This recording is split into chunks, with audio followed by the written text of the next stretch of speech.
चीन तो एक फैक्टर है ही, बट जो आजकल बड़ा चिंता का फैक्टर बना हुआ है अनिल जी, वो है कच्चा तेल। और मुझे याद है जब $70 के नीचे गया था तब आपने कहा था कि 70 के नीचे भी अच्छा नहीं है और 78-80 के ऊपर भी अच्छा नहीं है। जब तक इस रेंज के बीच में तब तक हम ठीक हैं। कल 81 तक गया था, वहां से अब वापस 80 पर आ गया। बट $80 पर कच्चा तेल कितना इंपॉर्टेंट है और क्या इंपैक्ट आ सकता है इससे? देखिए दीप, आपको याद होगा एक चीज़ और मैंने कही थी, और ये कि हमें ग्लोबल इजराइल ईरान की, मिडिल ईस्ट की, लेबनान की, इन सब की टेंशन कब और कितनी लेनी है, ये हमें कभी पता नहीं चलेगा। ये कितना लड़ेंगे, कब तक लड़ेंगे। अब मुझे एक चीज़ बताओ, 1.5-2 साल पहले जब रशिया यूक्रेन लड़ने लगे थे, तब सबका व्यू क्या था? 4-5 दिन में निपट जाएगा, आजकल लंबा कहाँ चलता है। अब वो वापस लंबे युद्ध चलने वाला दौर शुरू हो गया है ना। इजराइल हमास 1 साल हो गया है। अब वो बीच में एक दौर ऐसा आया था, 2-4-5 दिन में कुश्ती कर लो फटाफट, वो 10 राउंड हुए और आपके विनर घोषित, है ना, बॉक्सिंग में वैसा। अब ऐसा नहीं रहा, अब लड़ते रहो, 5 दिन का टेस्ट मैच चल रहा है वैसा। रिजल्ट निकलेगा नहीं निकलेगा पता नहीं जो बैटिंग कर रहा है किए जा रहा है, वैसा वाला हाल हो गया। तो ये किसी को नहीं पता। तो हमने एक फॉर्मूला निकाला कि हमें कैसे समझना है कि स्थिति बिगड़ेगी या बनेगी। तो हमने कहा कच्चा तेल, अगर मिडिल ईस्ट में कुछ खराबी होनी है, ये होनी, तो सबसे पहले कच्चा तेल रिएक्ट करेगा, और कच्चे तेल का रिएक्शन देने की ताकत मिडिल ईस्ट में ही है, राइट। तो अगर उनको अंदर से फील होगा कि खराब हो सकता है, और आप देख लीजिए जैसे कच्चा तेल उछला 70 से 74 हुआ, हमारे मार्केट गिरना शुरू हो गए। 74 से 78 हुआ और गिर गए, आज 78 से 81 और गिरेंगे। सो जब कच्चे तेल का उछाल हमारे लिए सबसे बड़ा ट्रिगर। देखो दुनिया में हर मार्केट किसी न किसी चीज पे तो ट्रेड करता है। जैसे हमने अमेरिका में फॉर्मूला क्या निकाला, अमेरिका में हमें अब कुछ नहीं देखना, सारी चीजें पावेल साहब बोल गए। एक ही चीज पावेल साहब को नहीं पता जिसपे वो और अमेरिका के मार्केट रिएक्शन देंगे, वो नौकरियों के आंकड़े। बेरोजगारी कितनी बढ़ रही है, कितनी घट रही है, नौकरियां कितनी लग रही है, नई कितनी लग रही है, प्राइवेट कितनी लग रही है, बाकी क्या है, ये वो, उससे रिलेटेड जो भी आंकड़े उस पर अमेरिका ट्रेड करेगा। अमेरिका अब तक उसी पे ट्रेड कर रहा है। सिमिलरली हमारे मार्केट कच्चे तेल पे ट्रेड करें, कच्चे तेल पे करें।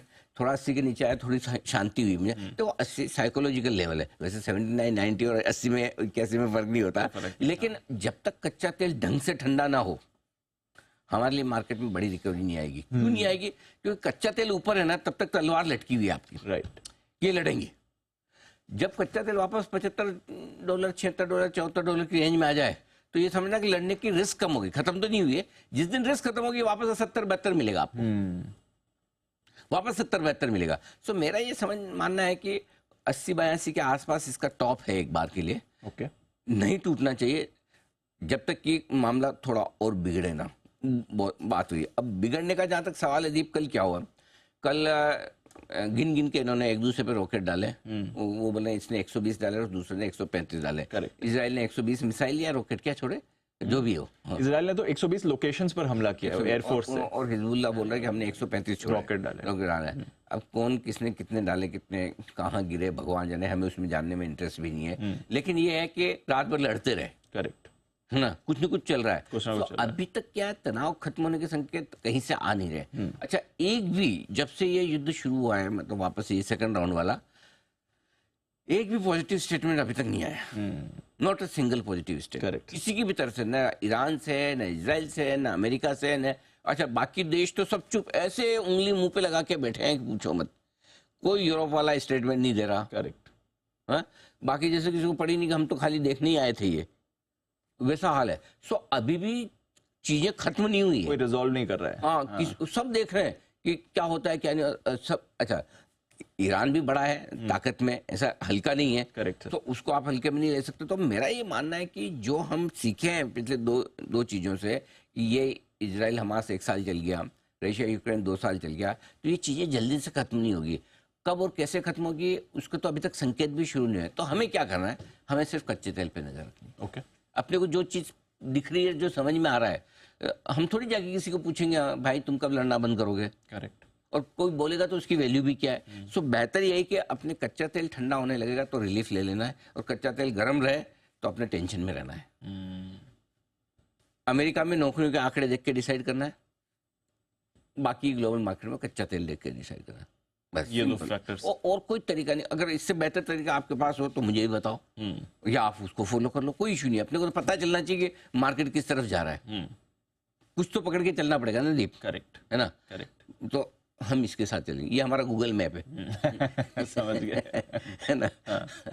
अब वैसे ही है और अभी तक तो टचवुड दोनों हमारे संकेत ग्लोबल मार्केट के ठीक चल रहे हैं।